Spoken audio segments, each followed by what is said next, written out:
Good evening to बच्चों। अबू शमरा, कैसे हैं बच्चे?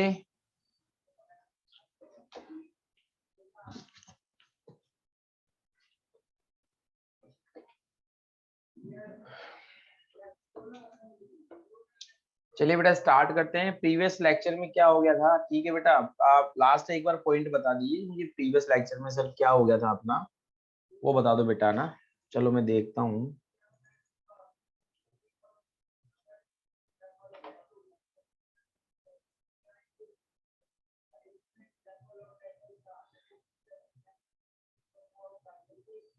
बढ़िया हूँ बेटा, मैं बढ़िया हूँ अबू। प्रीवियस लेक्चर में हमारा हुआ था,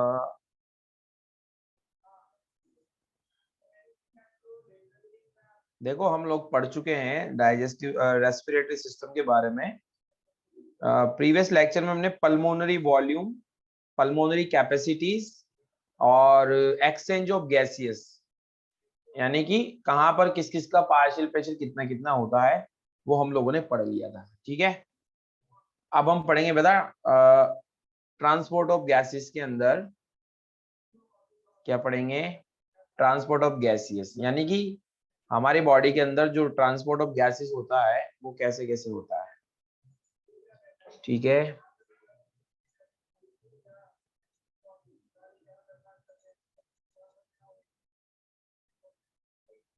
just hold 1 second.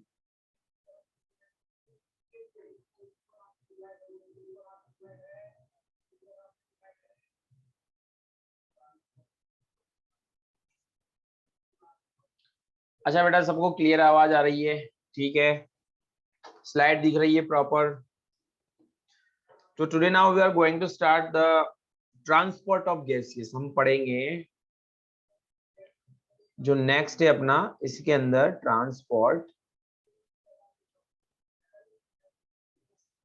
Of gases. हम यहाँ पर दो गैसेस का ट्रांसपोर्ट पढ़ेंगे, ऑक्सीजन का ट्रांसपोर्ट और CO2 का ट्रांसपोर्ट। ठीक है, तो सबसे पहले बात करते हैं ट्रांसपोर्ट ऑफ ऑक्सीजन। ठीक है, हमारी बॉडी के अंदर हमने बोला कि ब्रीथिंग के द्वारा हम लोगों ने एटमॉस्फेरिक एयर को अंदर ड्रॉ कर लिया था, खींच लिया था, उसको एल्वियोलाई तक लेके गए थे।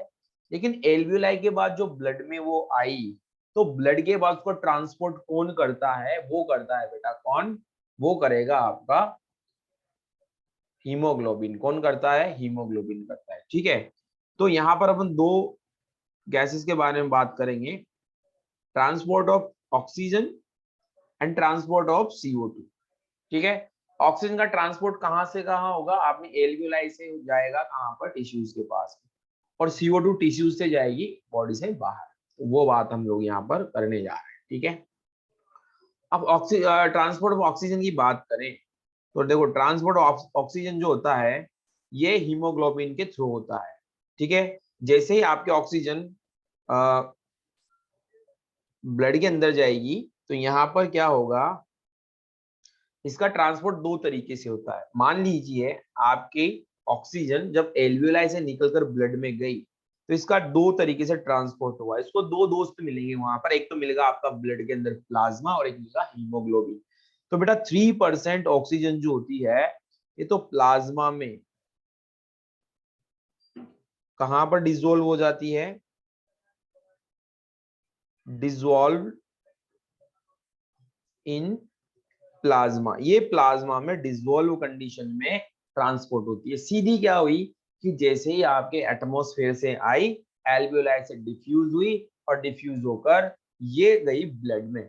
अब ब्लड के दो पार्ट होते हैं, एक तो लिक्विड पार्ट होता है ब्लड का, एक सॉलिड पार्ट होता है। सॉलिड पार्ट में आरबीसी, डब्ल्यूबीसी और प्लेटलेट्स, जबकि लिक्विड पार्ट क्या था उसका प्लाज्मा। तो बेटा 3% ऑक्सीजन का ट्रांसपोर्ट जो होगा वो थ्रू द प्लाज्मा होगा, सीधी प्लाज्मा के जाकर ये डिसॉल्व हो जाएगी। क्लियर है। उसके बाद बेटा इसका बहुत बड़ा भाग, लार्ज अमाउंट ऑफ ऑक्सीजन, कितनी 97% ऑक्सीजन जो होती है इसको ट्रांसपोर्ट किया जाता है बाय हीमोग्लोबिन। तो ये in the form of oxy haemoglobin. ये किसकी फॉर्म में ट्रांसपोर्ट होती है, ऑक्सी हीमोग्लोबिन की फॉर्म में। मतलब जैसे ही ऑक्सीजन आपके ब्लड में आएगी तो ब्लड में इसको मिलेगा इसका बहुत प्यारा सा दोस्त, उसको बोलते हैं अपन हीमोग्लोबिन। क्या बोलते हैं, हीमोग्लोबिन। तो हीमोग्लोबिन के साथ ये बाइंड हो जाएगी। जैसे ये हीमोग्लोबिन के साथ बाइंड हुई तो हीमोग्लोबिन के साथ जैसे ही बाइंड होगी तो ये क्या बना लेगी, देखो वैलेंसी सेट करते हैं, हीमोग्लोबिन पर 4 और इधर 4 ऑक्सीजन, इस तरीके से। ठीक है। खैर वैलेंसी को छोड़ो, अपन यहाँ केमिस्ट्री नहीं पढ़ रहे हैं, अपन तो सीधा देखते हैं कि ये हीमोग्लोबिन से बाइंड होती है ऑक्सीजन और बन जाती है HbO2, मतलब ऑक्सी हीमोग्लोबिन। क्या बन जाएगी, ऑक्सी हीमोग्लोबिन। तो 90% जो ऑक्सीजन होती है वो किसके द्वारा ट्रांसपोर्ट की जाती है आपकी पूरी बॉडी में, वो की जाती है 97% किसके द्वारा, ऑक्सी हीमोग्लोबिन की फॉर्म। अब देखते हैं कि बेटा मान लीजिए ये आपकी बॉडी में ब्लड है, ठीक है, ये आपकी कोई ब्लड वेसल है। अब सपोज करिए कि इस ब्लड वेसल के अंदर 100 ml क्या होता है, ब्लड है। सपोज करिए कितना, 100 ml। तो मैं यहाँ पर लिख दूं कि इसमें क्या है, 100 ml ब्लड है। तो आपकी बॉडी के अंदर पर 100 ml ब्लड में लगभग 15 ग्राम क्या होगा, हीमोग्लोबिन होगा। कितना, 15 ग्राम हीमोग्लोबिन होता है बेटा। आपकी पूरी बॉडी के अंदर पर 100 ml ब्लड को आप निकालोगे, आपने क्या किया, देखो अपन जो ब्लड टेस्ट करवाने जाते हैं, अगर आपको लगता है कि मुझे ब्लड टेस्ट करवाना है तो आपकी बॉडी के अंदर से सिरिंज के माध्यम से 100 ml ब्लड निकालता है, फिर चेक करता है उस 100 ml ब्लड में कितना हीमोग्लोबिन। अगर 15 ग्राम हीमोग्लोबिन है, 14 to 15, 13 to 15 भी चलता है तो नॉर्मल है। ठीक है, वो नॉर्मल है ना। तो हमारा नॉर्मल हीमोग्लोबिन लेवल कितना होता है, 15 ग्राम हीमोग्लोबिन पर 100 ml ब्लड। ठीक है। अब बेटा एक हीमोग्लोबिन जो होता है ना, यहाँ देखते हैं अपन, एक हीमोग्लोबिन मॉलिक्यूल, एक हीमोग्लोबिन का मॉलिक्यूल कितनी ऑक्सीजन कैरी करता है, 4O2 कैरी करता है। कितनी, 4 ऑक्सीजन कैरी करता है। एक हीमोग्लोबिन का मॉलिक्यूल जो होता है 4 ऑक्सीजन कैरी करता है। कितनी ऑक्सीजन कैरी करता है, 4 ऑक्सीजन। ठीक है।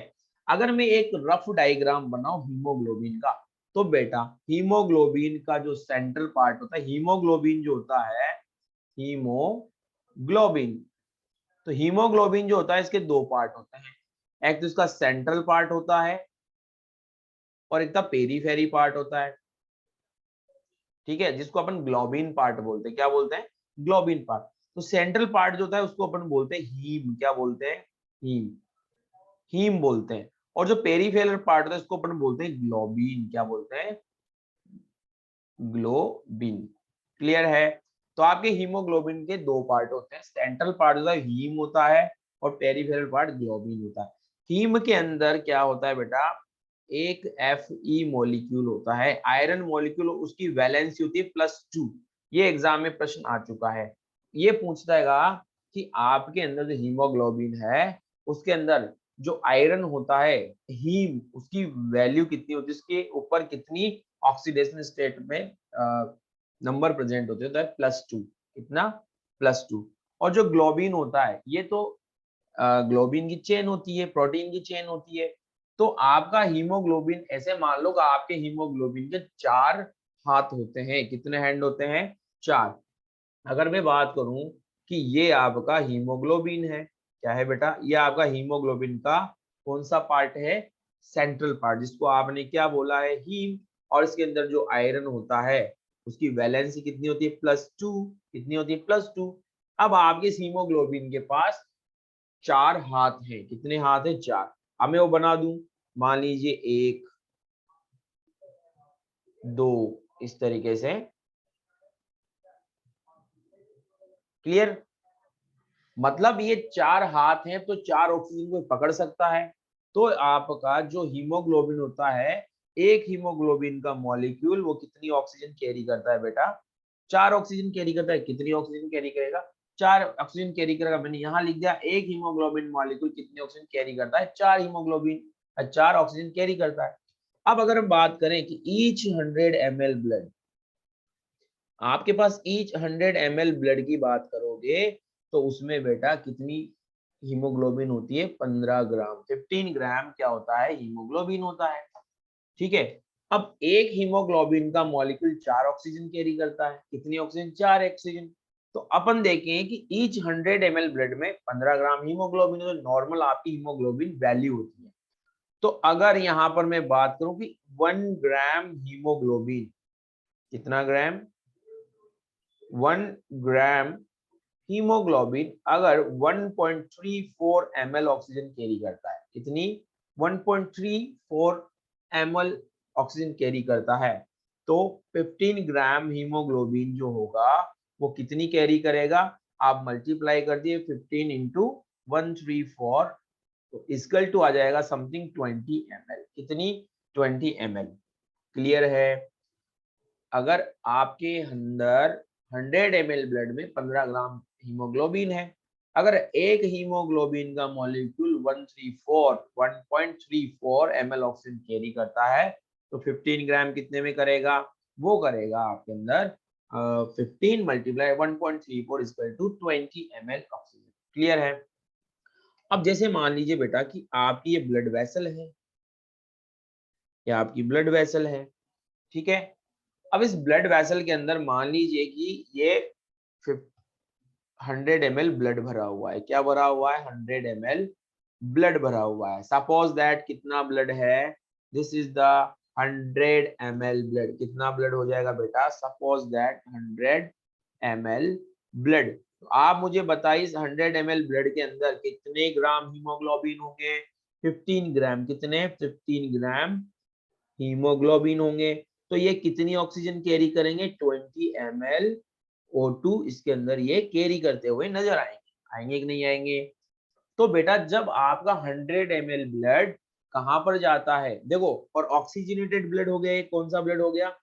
Oxygenated blood. और ऑक्सीजनेटेड ब्लड का जो पार्शियल प्रेशर होता है, पार्शियल प्रेशर ऑक्सीजन इसके अंदर होता है कितना? 95 mm ऑफ Hg। ये मैं आपको प्रीवियस लेक्चर में बता चुका हूँ क्या शिवम? क्या मैंने ये आपको बता दिया है? पार्शियल प्रेशर ऑफ ऑक्सीजन आपके ऑक्सीजनेटेड ब्लड में कितना होता है? 95 mm ऑफ Hg होता है। शिवम, क्या मैं आपको बता चुका हूँ? अबू शमरा, क्या मैं आपको बता चुका हूँ? ठीक है। अब बेटा ये ब्लड फ्लो करता हुआ जाता है कहां पर? आपके टिश्यूज के पास। कहां जाता है? आपके टिश्यूज के पास। तो मान लीजिए बेटा ये आपका टिश्यू है। क्या है? आपका टिश्यू है। और टिश्यू के अंदर जो पार्शियल प्रेशर ऑफ ऑक्सीजन होता है वो होता है 40 mm ऑफ Hg। कितना? 40 mm ऑफ Hg होता है। ठीक है। अब जैसे ही यहाँ पर पार्शियल प्रेशर का डिफरेंस आएगा, मतलब देखो, जब पार्शियल प्रेशर 95 था तो 15 ग्राम हीमोग्लोबिन के साथ 20 मॉलिक्यूल जुड़े होते, 20 ml ऑफ ऑक्सीजन। लेकिन जैसे ही ये ब्लड फ्लो करता हुआ कहेगा टिश्यू लेवल पर, टिश्यू लेवल इन्होंने क्या देखा?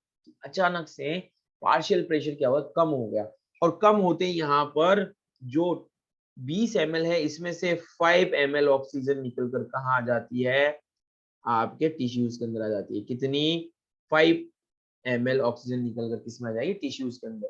तो आप यहाँ पर ये समझ गए कि आपके ब्लड ने कितना परसेंट ऑक्सीजन आपके टिश्यूज को दिया है। बताइए भाई कितना परसेंट, 20 ml में से 5 ml कहाँ आ गया, आपके टिश्यूज के। तो कितना परसेंट हुआ बताइए, बताओ भाई अबू शमरा, कितना परसेंट हुआ है। 20 ml में से 5 ml निकल कर आ गई आपके ब्लड में, तो 20 ml का 5 ml कितना परसेंट हुआ, वो हुआ बेटा 25%, क्योंकि 5 5 5 5 4 बार 5 लिखोगे तो 20 हो जाएगा ना।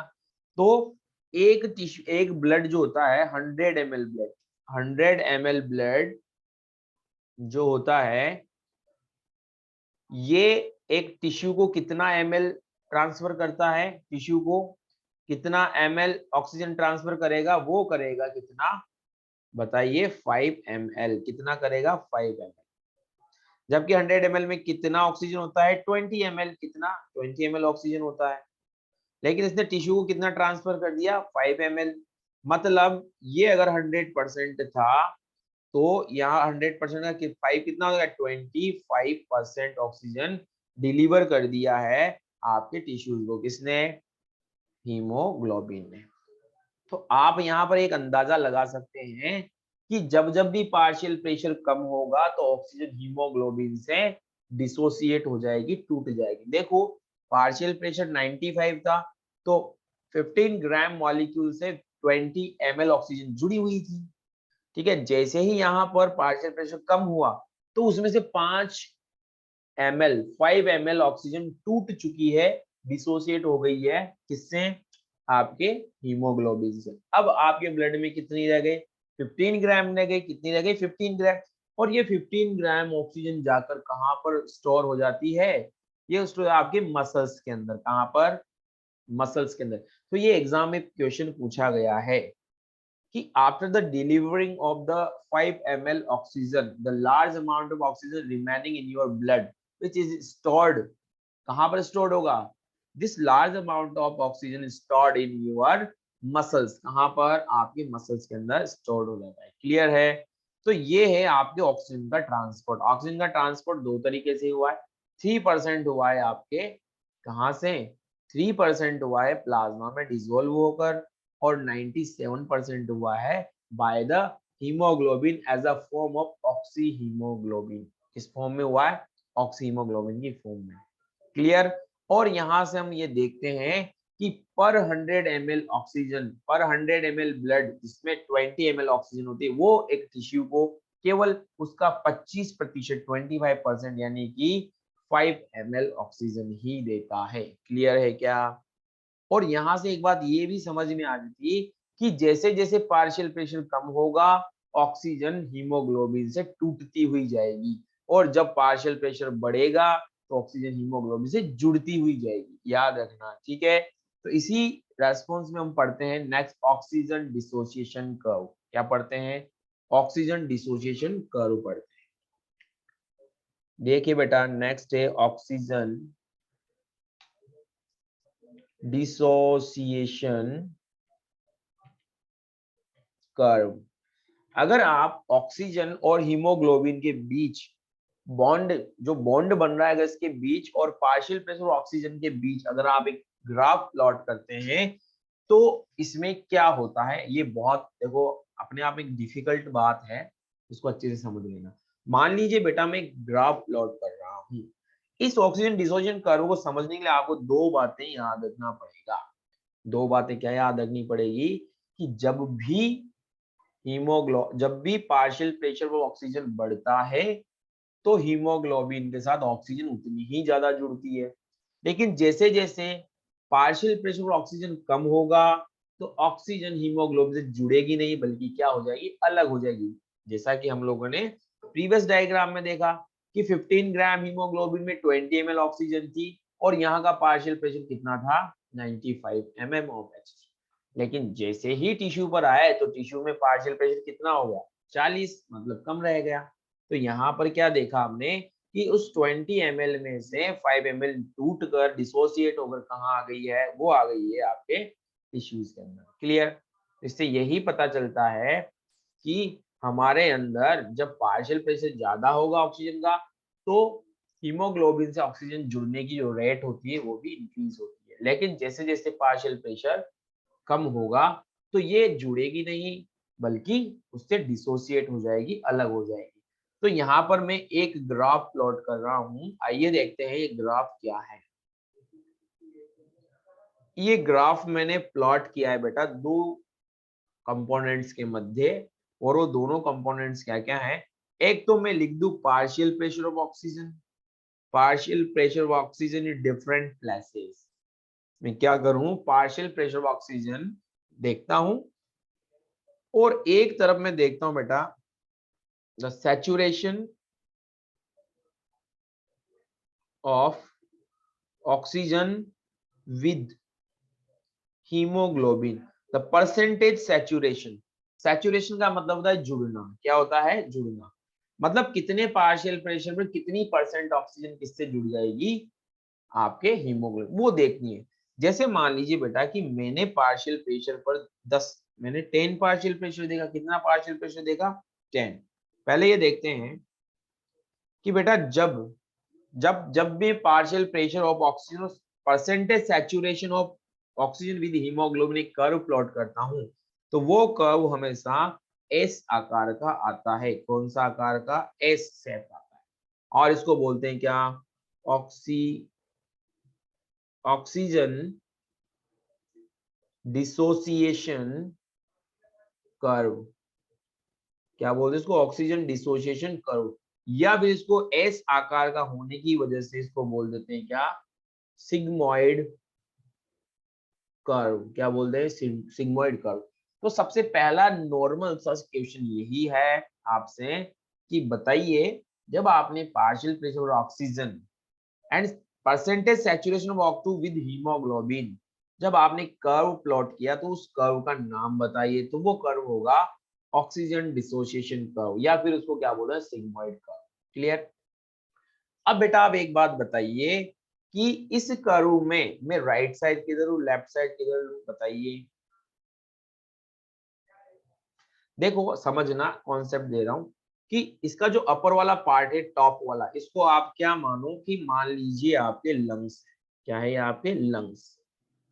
और ये जो नीचे वाला ये है आपके टिश्यूज। क्या है? टिश्यूज। क्लियर? ऐसे मानना है। अपर जो पार्ट, इसका टॉप पार्ट वो लंग्स है, और नीचे वाला पार्ट टिश्यू। क्योंकि आपकी बॉडी में भी देखो ना, आप ऊपर क्या है? लंग्स है, और नीचे टिश्यूज है। ऐसे अपन मान सकते हैं। और लंग्स में देखो एल आ रहा है, एल से लंग्स और एल से लेफ्ट साइड। क्या मान सकते हैं अपन? Left side. ये इस कर्व का लेफ्ट साइड है, और नीचे वाला हो जाएगा इसका राइट साइड। कैसा हो जाएगा? Right side. अब जैसे मान लीजिए मैंने पार्शियल प्रेशर किया 10, कितना कर दिया? 10। सपोज दैट 10 पार्शियल प्रेशर पर मैंने देखा तो मेरी बॉडी के अंदर 10% ऑक्सीजन जो है हीमोग्लोबिन से बाइंड हो गई है। क्लियर? फिर मैंने इस पार्शियल प्रेशर को बढ़ाया, मैंने कर दिया इसको 20। कितना कर दिया? 20। तो फिर मैंने देखा कि मेरी बॉडी के अंदर 30% समथिंग, कितनी? 30% ऑक्सीजन जो है वो किससे बाइंड हो गई है? मेरे हीमोग्लोबिन से।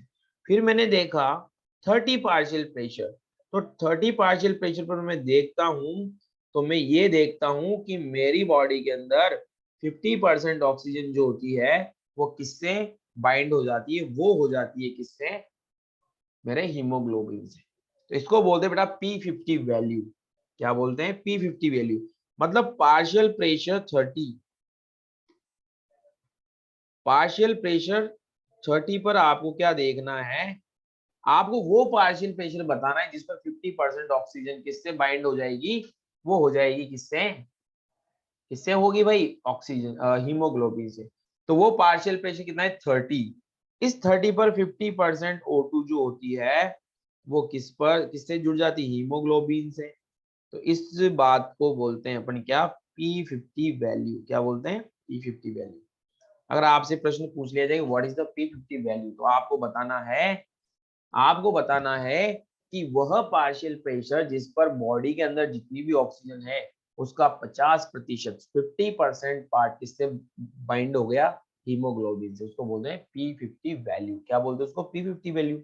तो देखो फिर मैं यहाँ पर ऐसे बढ़ाता जाऊंगा, फाइनली मान लीजिए मैंने यहाँ पर पार्शियल प्रेशर कर दिया है 95। कितना, 95।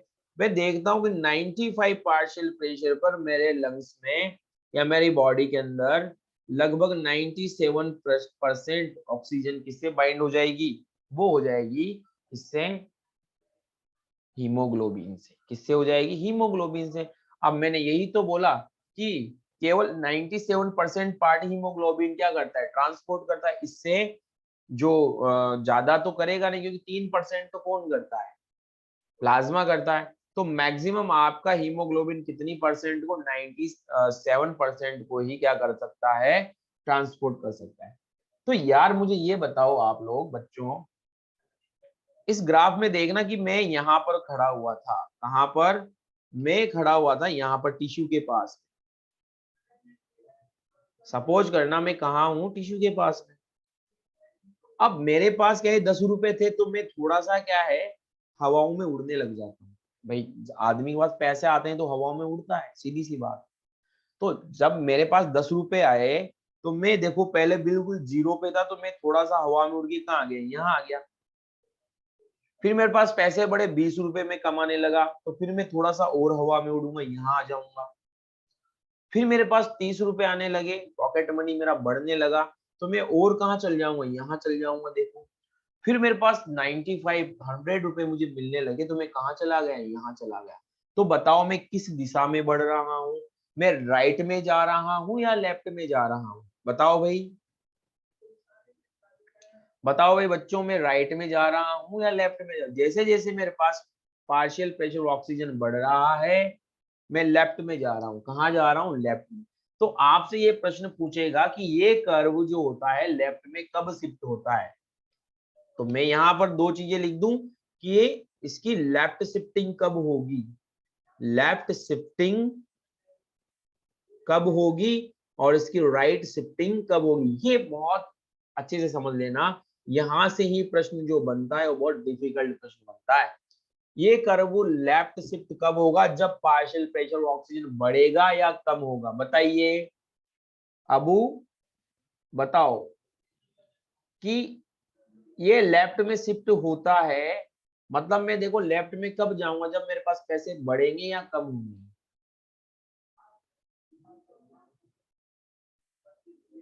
बताइए भाई, जब बढ़ेंगे, बिल्कुल बहुत अच्छी बात बोली आप, बढ़ेंगे मतलब पी से पैसे, पी से पार्शियल प्रेशर ऑफ ऑक्सीजन। तो लेफ्ट में मैं जाऊं कब, जब मेरा पार्शियल प्रेशर ऑफ ऑक्सीजन बढ़ जाए। तो PpO2 जब बढ़ेगा, तो मैं कहा जाऊंगा बेटा, मैं जाऊंगा लेफ्ट में, लंग्स की तरफ। तो पहला फैक्टर हो गया, PpO2 partial pressure of oxygen जब बढ़ता है, तो मैं कहा जाता हूं बेटा, लेफ्ट शिफ्ट होऊंगा। ये कर्व किधर शिफ्ट हो जाएगा, लेफ्ट में। जब PpO2 बढ़ता है ना, तो PpCO2 कम हो जाता है, याद रखना। लंग्स में पार्शियल प्रेशर ऑक्सीजन ज्यादा होता है या CO2 का, तो वो होता है O2 का ज्यादा।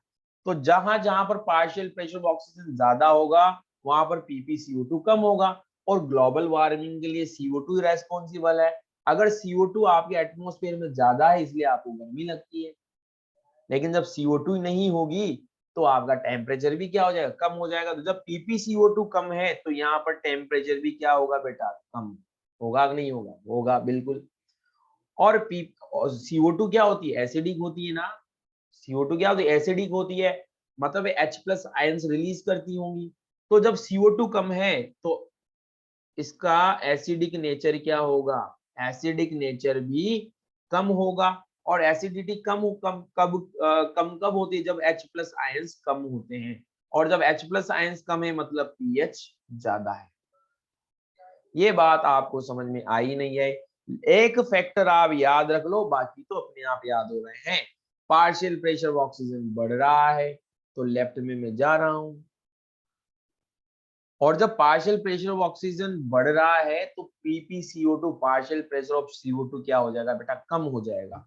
और जब CO2 कम होगा तो टेम्परेचर भी कम होगा। CO2 एसिडिक है, तो जब CO2 कम होगी तो एसिडिटी भी कम होगी, और एसिडिटी कम होगी तो फिर H+ आयंस भी कम होंगे, और H+ आयंस जितने कम हो गए pH उतना ज्यादा हो गया। तो ये सभी फैक्टर जो होते हैं कि इस कर्व को कौन सी दिशा में लेके जाते हैं, वो शिफ्ट करते हैं इसको लेफ्ट में। कब शिफ्ट, कहाँ शिफ्ट करेंगे बेटा, लेफ्ट में। क्या ये बात आप बच्चों को समझ आ गई? अबू शिवम, क्या ये पॉइंट आप बता देंगे? ठीक है। अब आपको राइट में तो याद करना ही नहीं है, क्योंकि इधर जो लिखा है उसका जस्ट रिवर्स कर दो। राइट में कब शिफ्ट होंगे, जब PpO2 कम होगा, और जब PpO2 कम होगा तब क्या होगा, PpCO2 बढ़ेगा, और CO2 बढ़ता है तो टेम्परेचर बढ़ता है, और टेम्परेचर CO2 बढ़ता है तो टेम्परेचर बढ़ता है, साथ में एसिडिटी भी बढ़ती है, और जब एसिडिटी बढ़ती है तो H+ आयंस भी बढ़ते हैं, और H+ आयंस बढ़ने का मतलब pH कम। तो आप लोगों से अगर पूछा जाए, ये एग्जाम में प्रश्न पूछा जा चुका है यहाँ से, कि आपका जो ऑक्सीजन डिसोसिएशन कर्व है वो लेफ्ट में कब शिफ्ट होता है और राइट में कब शिफ्ट होता है। क्लियर? तो आप क्या करिए, एक तरफ का याद रखिए, एक तरफ में भी क्या, केवल आप एक पॉइंट याद रखिए, पार्शियल प्रेशर ऑक्सीजन वाला। क्या याद रखेंगे, कि पार्शियल प्रेशर जब देखो पैसा बढ़ेगा तो हवाओं में उड़ेंगे, सीधा सा फंडा है। पैसा बढ़ेगा तो हवाओं में उड़ेंगे, मतलब पी से पैसा और पी से partial pressure of oxygen.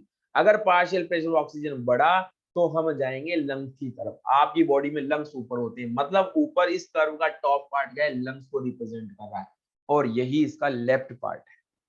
Clear? जब PpO2 बढ़ेगा तो मतलब PpCO2 कम होगा। लंग्स में PpCO2 होता है 40 mm ऑफ Hg, और PpO2 होता है 104 mm ऑफ Hg। क्लियर? तो जब PpCO2 बढ़ेगा तो CO2 कम, और CO2 ग्लोबल वार्मिंग के लिए रेस्पॉन्सिबल है, आप जानते हो। मतलब आज इस दुनिया में जो गर्मी बढ़ रही है वो किस वजह से, CO2 की क्वांटिटी बढ़ी हुई, पेड़ कम हो रहे हैं, पेड़ पौधे। तो CO2 कम मतलब टेम्परेचर कम, CO2 कम मतलब एसिडिटी कम, और एसिडिटी कम मतलब H+ आयंस कम, और H+ आयंस कम मतलब pH ज्यादा। और जस्ट रिवर्स कर देंगे तो ये हो जाएगा बेटा क्या, राइट शिफ्टिंग हो जाएगी। क्लियर है? अब देखो, राइट शिफ्टिंग जब होती है तो ऑक्सीजन का एसोसिएशन नहीं होता है, फिर क्या होगा, डिसोसिएशन। मतलब जैसे जैसे लंग्स से टिश्यूज की तरफ आते जाएंगे, पार्शियल प्रेशर ऑफ ऑक्सीजन कम होता जाता है। अभी मैंने इसमें क्या बताया आपको, कि जैसे आप कहां पर आए, आप आए ब्लड से कहां पर, टिश्यूज की तरफ। मतलब लंग्स से जब टिश्यूज की तरफ है तो पार्शियल प्रेशर बढ़ा या कम हुआ, कम हुआ। हाँ, इस बार क्वेश्चन आया था, बहुत बढ़िया बेटा, आपको पता है कि इस बार आया था, तो आप एक बार उस क्वेश्चन को जरूर सॉल्व करें, देखना कि आपको वो आता है या नहीं आता है। ठीक है? तो मैं यहाँ पर बता रहा हूँ कि जब ऑक्सीजन लेवल देखा हमने कहाँ पर, आपके लंग्स में तो 104 था, और जब टिश्यूज में देखा तो कितना था, 40। अब जैसे मान लो आपके ब्लड में 95 था, टिश्यूज में 40 है, तो जैसे जैसे आप लंग्स से कहाँ आएंगे, टिश्यूज की तरफ, तो ऑक्सीजन का लेवल कम होगा तो CO2 बढ़ती जाएगी, क्योंकि CO2 कहाँ बनती है, टिश्यूज में बनती है, तो CO2 तो बढ़ेगी, वहां पर बढ़ेगी नहीं बढ़ेगी। और जब CO2 बढ़ेगी तो याद रखना, CO2 की बंधुता, CO2 का जो कनेक्ट होने की कैपेसिटी है हीमोग्लोबिन से, वो ज्यादा होती है, ऑक्सीजन से ज्यादा होती है। कौन? जो CO2 होती है उसकी जो हीमोग्लोबिन से बाइंड होने की कैपेसिटी होती है वो ज्यादा होती है। अब जब CO2 ज्यादा मिलेगी तो वो पहले बाइंड होगी, तो ऑक्सीजन को बाइंड होनी नहीं देगी, मतलब ऑक्सीजन का क्या होगा, डिसोसिएशन होगा, तोड़ देगी। क्लियर है? क्या ये बात समझ में आई बच्चों दोनों को? ऑक्सीजन डिसोसिएशन करो आप कर देंगे? क्या मैं आगे बढ़ सकता हूं यहां से? चलिए, अब ऑक्सीजन का अपन ने क्या कर लिया, ट्रांसपोर्ट कर लिया, कि ऐसे ऐसे होती है। अब ऑक्सीजन ट्रांसपोर्ट होती हुई कहाँ चल गई बेटा, वो चल गई आपके टिश्यूज के अंदर, और टिश्यूज के अंदर जाने के बाद उसने ऑक्सीजन मॉलिक्यूल का क्या कर दिया है, ब्रेक डाउन, और ब्रेक डाउन करने के बाद उसने क्या बना दिया है, उसने बना दिया है CO2। अब उस CO2 को अपने को बॉडी से बाहर निकालना है। तो ट्रांसपोर्ट ऑफ CO2 कैसे होता है हमारी बॉडी में, आपके एग्जाम में, नीट के एग्जाम में, अगर पिछले आप 15-16 साल का रिकॉर्ड देखेंगे तो सबसे ज्यादा जो क्वेश्चन मिलेंगे वो इसी पार्ट से मिलेंगे, जिससे ट्रांसपोर्ट ऑफ ऑक्सीजन और ट्रांसपोर्ट ऑफ CO2 से। अब देखिए ट्रांसपोर्ट ऑफ CO2, नेक्स्ट है ट्रांसपोर्ट ऑफ CO2। देखो आपके जैसे ऑक्सीजन के ट्रांसपोर्ट के कितने तरीके थे, दो ही तरीके थे, तो प्लाज्मा और एक हीमोग्लोबिन। लेकिन ट्रांसपोर्ट ऑफ O2 के तीन तरीके हैं बेटा। कितने तरीके हैं? तीन तरीके से। Three ways of the transport of CO2। कितने तरीके? तीन तरीके हैं। पहला जो है वो है बेटा इसका 7%, दूसरा है इसका 70%, और थर्ड है इसका 23%। हो गया 100%। मतलब आपके टिश्यूज के अंदर जो 100% CO2 बन रही है उसको हम तीन तरीके से बॉडी से बाहर निकालते हैं। पहला है 7%, सेकंड है 70%, और थर्ड है 23%। आप इस तरीके से तीन पार्ट में इसको डिवाइड कर लीजिए। 7% जो होता है वो सीधा dissolve form in plasma, dissolve form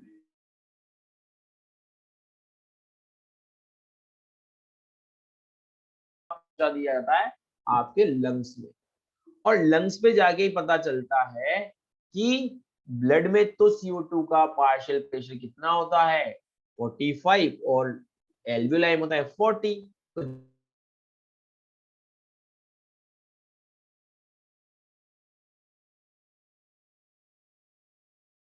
bicarbonate ions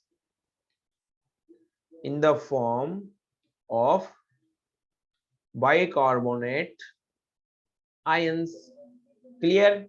and 23% जो होता है ये आरबीसी के द्वारा किया जाता है बेटा, आरबीसी के द्वारा। आरबीसी के द्वारा किस फॉर्म में? इन the form of carboxy amino haemoglobin की फॉर्म में।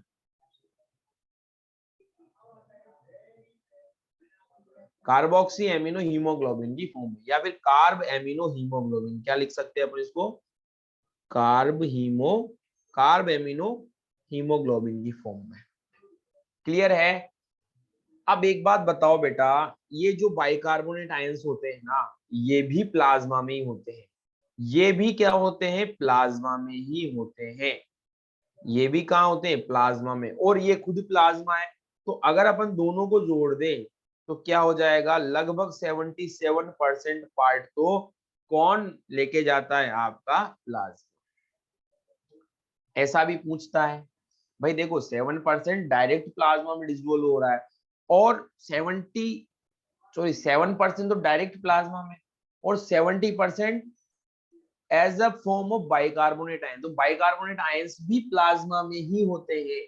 मतलब अगर आपसे पूछे कि प्लाज्मा के द्वारा कुल टोटल कितना परसेंट ऑफ CO2 ट्रांसपोर्ट हो रहा है, तो आप बता देंगे 77।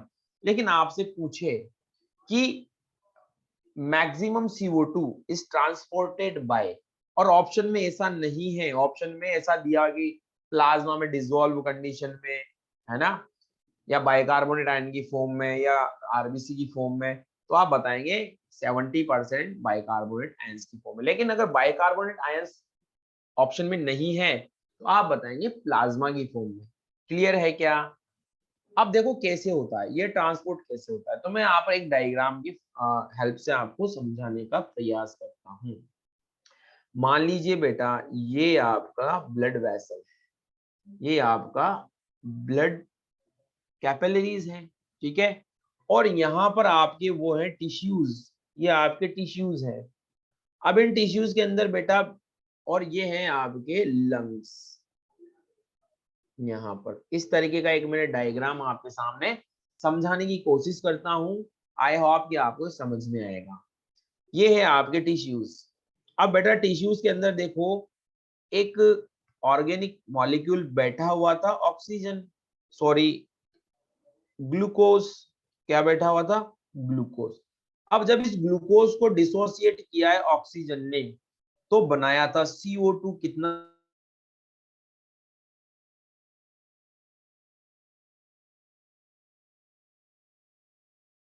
को बॉडी से बाहर निकाल। तो तीन वे हैं अपने पास, तीन तरीके हैं। देखो ये आपकी है ब्लड वेसल्स, और इस ब्लड वेसल के अंदर बेटा ये मैंने बना दी है यहाँ पर आरबीसी। क्या बनाई मैंने? ये आरबीसी बना दी, क्योंकि ब्लड वेसल्स के अंदर क्या होती है? आरबीसी होती है। ये मैंने बनाई बेटा ब्लू कलर से। क्या बना दी है? ये मैंने बना दी है आपके लिए आरबीसी। ये ब्लड में क्या है? आरबीसी है। अच्छा, इसको मैं अंदर लिख दूं ताकि आप कंफ्यूज नहीं होंगे। ये है बेटा आरबीसी। क्लियर? या फिर मैं इसको यहां लिख देता हूं, ये है आरबीसी। इस तरीके से ये आरबीसी है। और आरबीसी के आसपास, विदाउट आरबीसी, आरबीसी के अलावा जो आसपास का पार्ट है वो क्या हो जाएगा बेटा? इसका प्लाज्मा हो जाएगा। ये प्लाज्मा है, इधर प्लाज्मा हो जाएगा, इधर प्लाज्मा है और इधर भी प्लाज्मा। तो आरबीसी के अलावा जो इसका सराउंडिंग का पार्ट है सो प्लाज्मा है। अब इसमें से मैं तीन पार्ट कर देता हूँ CO2 के। भाई पहला जो 7% पार्ट है वो तो सीधा डिजोल्व हो गया। कहां पर? प्लाज्मा में जाकर। कहाँ हो गया? प्लाज्मा में जाकर। हुआ कि नहीं हुआ? तो यहां पर लिख दूं डिजोल्व्ड, डिजोल्व्ड इन प्लाज्मा। तो पहला पार्ट 7% पार्ट तो कहाँ हो गया? सीधा प्लाज्मा के अंदर डिसॉल्व हो गया, और प्लाज्मा से फ्लो करता हुआ कहाँ जाएगा? लंग्स लेवल पे। और लंग्स लेवल पर जैसे ही देखेंगे कि लंग्स लेवल पर क्या होगा एल्वियोलाइज के अंदर, एल्वियोलाइज के अंदर पार्शियल प्रेशर ऑफ ऑक्सीजन तो होता है 104, और पार्शियल प्रेशर ऑफ CO2 होता है बेटा 40। जबकि इधर पार्शियल प्रेशर ऑफ CO2 कितना हो जाएगा? यहाँ पर पार्शियल प्रेशर ऑफ CO2 ये होता है 45। तो 45 से 40 की तरफ जाएगी, तो यहाँ पर पार्शियल प्रेशर में डिफरेंस आएगा, और यहाँ से लंग्स में से CO2 चली जाएगी बाहर। जाएगी कि नहीं जाएगी? चली जाएगी, है ना। उसके बाद बेटा आता है नेक्स्ट इसका 70% पार्ट। तो बेटा इसका 70% पार्ट जाता है आरबीसी के अंदर। किसके अंदर? आरबीसी के अंदर। 70% of CO2 goes inside the RBC. ये चली गई बेटा CO2 आरबीसी के अंदर, और आरबीसी के अंदर जाते ही इनको मिला बहुत सारा वाटर। क्या मिला? वाटर। तो ये CO2 क्या करेगी? वाटर के साथ जुड़ जाएगी, और जुड़कर बना लेगी क्या? H2CO3 carbonic acid. क्या बना लिया? Carbonic acid. क्लियर? फिर बेटा ये H2CO3 जो है, इसको फिर एक एंजाइम मिलेगा यहाँ पर। वो उस एंजाइम का नाम होगा कार्बोनिक एनहाइड्रेज एंजाइम। ये आपके आरबीसी के अंदर ऑलरेडी होता है। ये क्या करेगा? H2CO3 को इस स्टेबल फॉर्म में नहीं रहने देता। ये क्या कर देगा? इसका ब्रेक डाउन कर देगा। तो H2CO3 टूट जाएगा किसमें? H plus ions plus HCO3 minus bicarbonate ions के अंदर। किसमें टूट गया बेटा? ये डिसोसिएट हो गया है H plus ions and HCO3 minus ions. अब जैसे जैसे ये रिएक्शन होती जाती है, तो आरबीसी के अंदर इन HCO3 का कंसंट्रेशन जो होता है वो इंक्रीज होने लगता है। क्या होने लगता है? इनका लेवल जो होता है वो इंक्रीज होने लगता है। कहां पर? आपकी आरबीसी के अंदर। जो HCO3 माइनस है, जैसे जैसे ये बढ़ते जाएंगे तो ये इंक्रीज होते जाएंगे। मतलब इनका कंसंट्रेशन यहाँ पर हो जाता है हाई कंसंट्रेशन। कैसा? High concentration. और प्लाज्मा के अंदर देखो यहाँ पर इन HCO3 का कंसंट्रेशन होता है लो कंसंट्रेशन। कैसा होता है? Low concentration. तो ये यहां से निकल कर आ जाते हैं कहां पर? आपके प्लाज्मा के अंदर। कहाँ आ जाएंगे? प्लाज्मा के अंदर। अब प्लाज्मा के अंदर आ गए भैया HCO3, इनके ऊपर नेगेटिव चार्ज होता है। तो कभी भी नेगेटिव चार्ज अकेला नहीं रहता आपकी बॉडी को, उसको कोई ना कोई पॉजिटिव चाहिए। चाहिए कि नहीं चाहिए? तो प्लाज्मा के अंदर ऑलरेडी क्या होता है बेटा? NaCl, सोडियम क्लोराइड मॉलिक्यूल जो है, ये Na plus and Cl minus की फॉर्म में उपस्थित रहता है, प्रेजेंट रहता है। तो इसको यहाँ पर इसका दोस्त मिल गया। कौन मिला इसको? मिला इसका दोस्त Na, सोडियम। क्या बन गया यहाँ पर? सोडियम। और ये सोडियम के साथ मिलकर बना लेगा बेटा NaHCO3। सोडियम बाइकार्बोनेट क्या बना लिया इसने, सोडियम बाइकार्बोनेट। अब ये सोडियम बाइकार्बोनेट यहाँ से कहाँ ले जाएगा इसको, लंग्स में। और लंग्स लेवल पर जैसे ये बन जाएंगे तो वही पार्शियल प्रेशर ऑफ ऑक्सीजन कितना यहाँ पर 104 mm ऑफ Hg, और PpCO2 कितना 40 mm ऑफ Hg। लेकिन ब्लड के अंदर PpCO2 कितना 45। तो यहाँ से NaHCO3 में से जो CO2 थी वो यहाँ से क्या हो जाएगी, डिसोसिएट हो जाएगी और लंग्स के थ्रू बॉडी से बाहर चली जाएगी। जाएगी नहीं जाएगी, चली गई। ये बात समझ में आई क्या शिवम अबू, समझ में आई ये बात?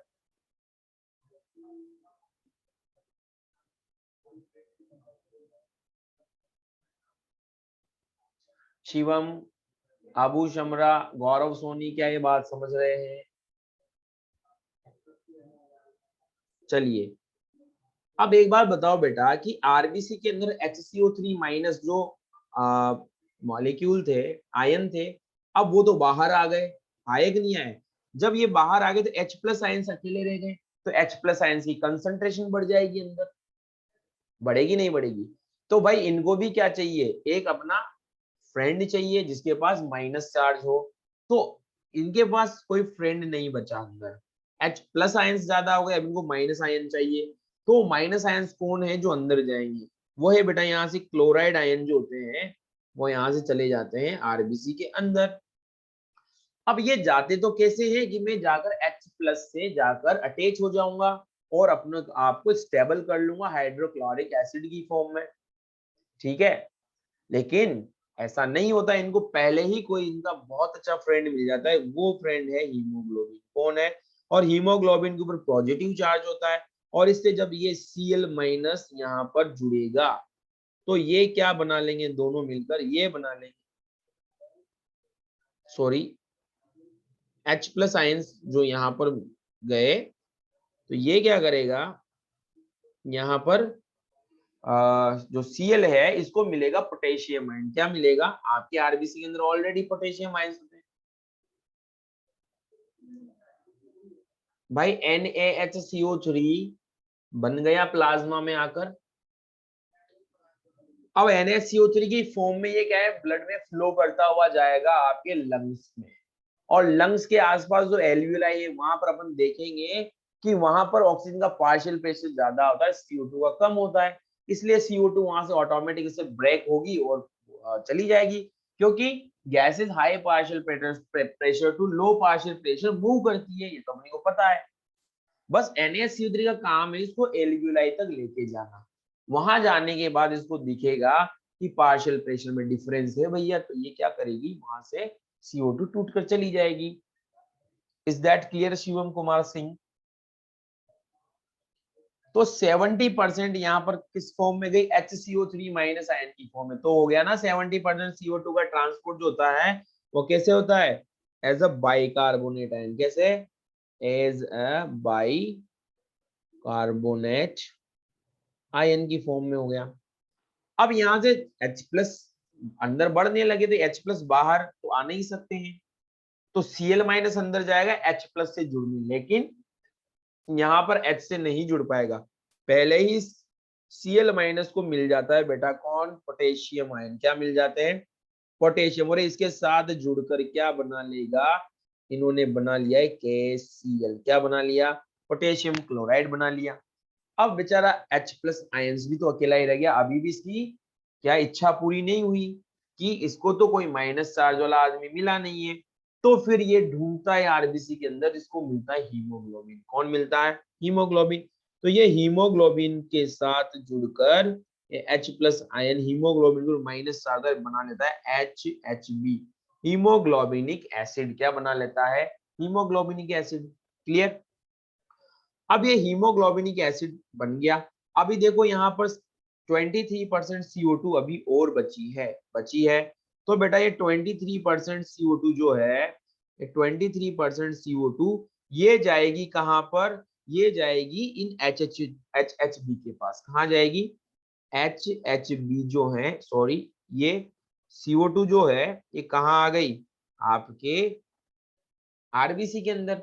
और आरबीसी के अंदर अगर इन्होंने एचएचबी के साथ क्या कर लिया, बॉन्ड बना लिया in presence of NH2। NH2 already आपके आरबीसी में प्रेजेंट होते और ये बन जाएंगे HHBNH और इस मॉलिक्यूल को बोलते हैं क्या, कार्ब एमिनो हीमोग्लोबिन। ये क्या बन गया, कार्ब एमिनो हीमोग्लोबिन। अब ये कार्ब इम्यूनो हेमोग्लोबिन क्या करेगा, यहाँ से इस CO2 को जो 20% CO2 थी उसको कहाँ लेके जाएगा, आपके लंग्स में। और लंग्स के पास जाते ही देखेंगे कि वही बात, क्या पार्शियल प्रेशर ऑफ ऑक्सीजन ज्यादा और पार्शियल प्रेशर ऑफ CO2 कम।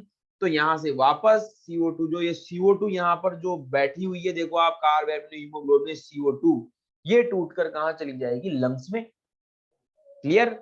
अब ये जो फिनोमिनन हुआ, यहाँ पर क्या हुआ कि जो कार्ब एमिनो हीमोग्लोबिन जब इसको लेकर जा रहा था लंग्स लेवल पर, और लंग्स लेवल पर जब इन्होंने देखा कि PPO2 ज्यादा है, PPCO2 कम है, तो इस वजह से CO2 यहाँ से ब्रेक होकर कहाँ चली गई, एटमॉस्फेयर में। तो this phenomenon known as Haldane effect.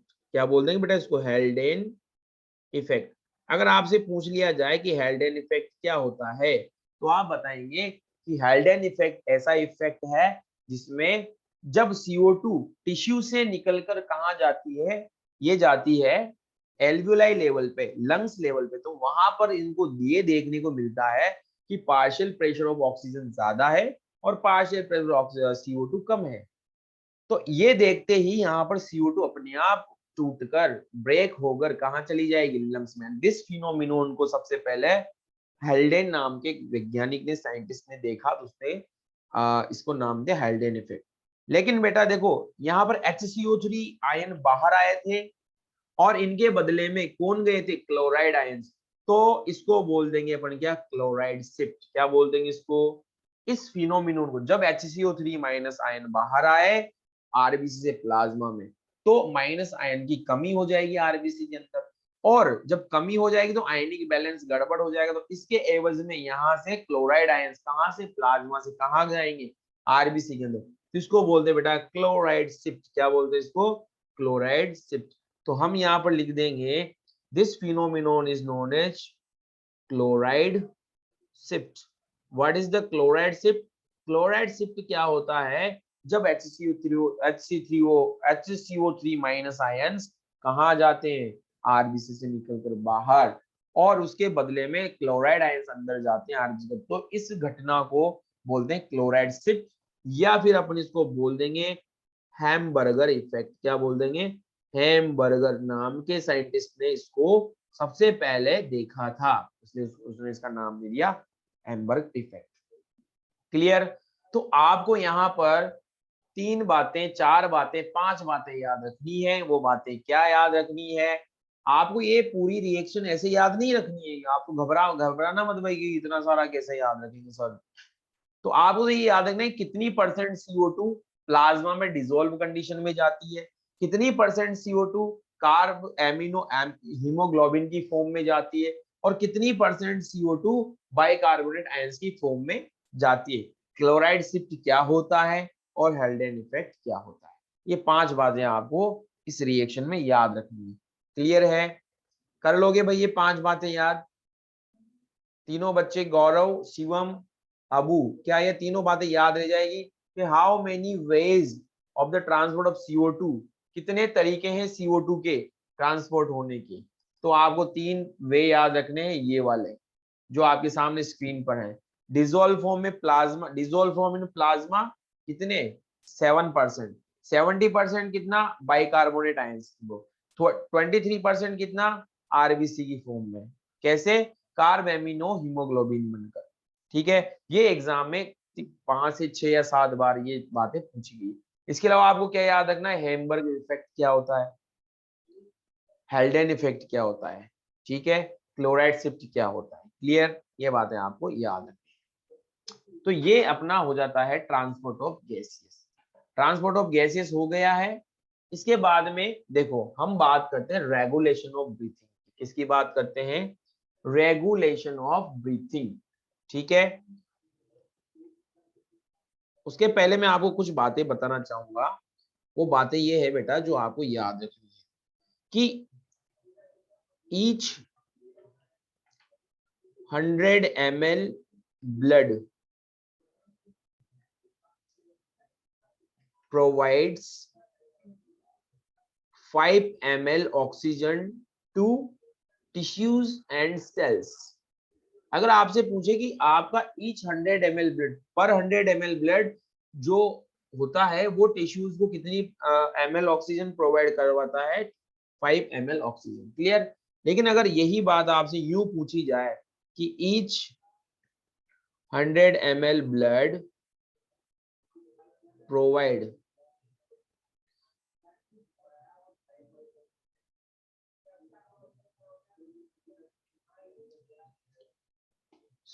यहां पर ऐसे लिखेंगे each 100 ml blood ट्रांसपोर्ट, यहां पर लिखो आप ट्रांसपोर्ट,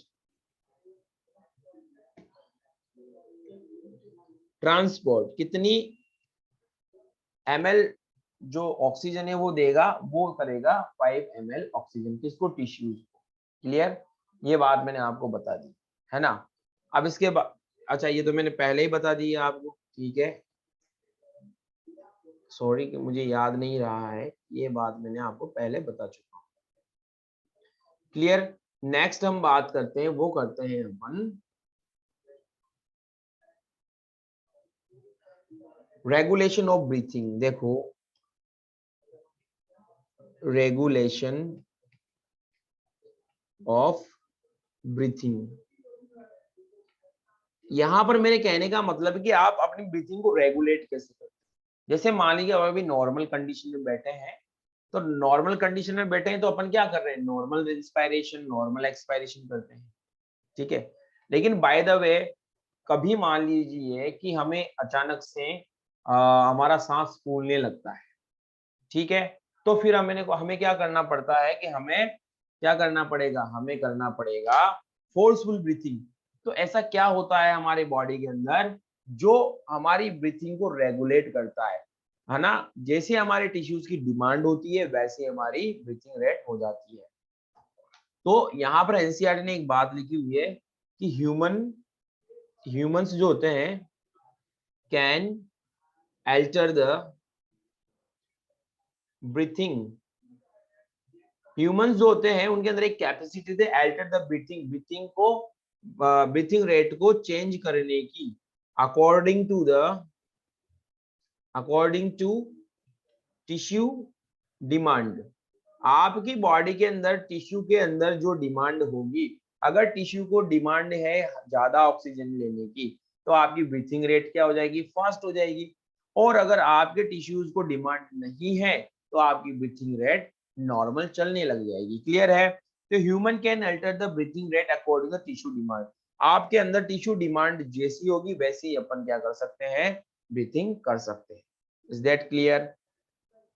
ठीक है, हम अपने ब्रीथिंग को चेंज कर सकते हैं। और ऐसा क्यों होता है? ऐसा क्यों होता है? किसके कारण होता है? इसके बारे में हम यहाँ पर चर्चा करेंगे। क्यों होता है, कैसे होता है, किसके कारण होता है, इसके बारे में हम इसमें चर्चा करेंगे रेगुलेशन ऑफ ब्रीथिंग में।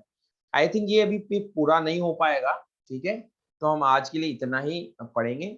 और माफ कीजिएगा, आज क्लास थोड़ा सा चेंज हो गया था, आप लोगों को लगा होगा कि हमारे दूसरे सर आने वाले थे और मैं कैसे आ गया, ठीक है, तो उसका मुझे भी पता नहीं था, एक्चुअली वो इमरजेंसी में हो गया है। तो चलिए बेटा, मिलते हैं नेक्स्ट लेक्चर के अंदर, इसमें हम इसको फिनिश कर देंगे हमारे ब्रीथिंग वाले चैप्टर को। क्लियर? और टेस्ट की तैयारी करते रहिए, आपके टेस्ट के अंदर ये दोनों चैप्टर आएंगे, आपका डाइजेस्टिव सिस्टम और रेस्पिरेटरी सिस्टम। ठीक है बेटा? Okay, good luck, bye everybody. आप पढ़ते रहिए, हंसते रहिए, मुस्कुराते रहिए। ठीक है बेटा?